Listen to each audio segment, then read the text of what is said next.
একটা ছোট্ট গ্রামে এক কোণে থাকতো নয়ন আর তার মা। বাবা ছোটবেলাতেই চলে গিয়েছিল, তাই মাই ছিল তার পুরো পৃথিবী। মা মানুষের বাড়িতে কাজ করে ছেলেকে পড়াতো, বড় মানুষ করার স্বপ্ন দেখত। নয়ন, বড় হলে মাকে ভুলে যাস না। মা, কথা দিচ্ছি তোমায় দেখব। অফিসের কাজ, পরে কথা বলি। আবার কাটলি। সময় কেটে গেল, নয়ন বড় হলো, শহরে ভালো চাকরি পেল, কিন্তু ব্যস্ততার ভিড়ে ধীরে ধীরে মায়ের ফোন ধরাও কমে গেল। বাবা, অনেক দিন তোকে দেখি না, কবে আসবি? মা, এখন অনেক কাজ, পরে আসবো, ঠিক আছে? ঠিক আছে। মা শুধু বলল আচ্ছা, কিন্তু তার কণ্ঠে লুকানো কষ্টটা নয়ন বুঝল না। কয়েকদিন পর হঠাৎ এক প্রতিবেশীর ফোন এলো। তোর মা খুব অসুস্থ। সব কাজ ফেলে নয়ন ছুটে এলো বাড়িতে।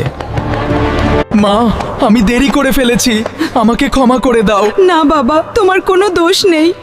আমি জানি আমি ভুল করেছি মা। এটাই তো আমার সব সুখ। মা ধীরে ধীরে তার হাতটা ধরে চোখ বন্ধ করে দিল। নয়ন ভেঙে পড়ল। সেই দিন নয়ন বুঝল, জীবনে যত বড়ই হও না কেন, মায়ের জন্য সময় না দিলে সব সাফল্যই একসময় অর্থহীন হয়ে যায়।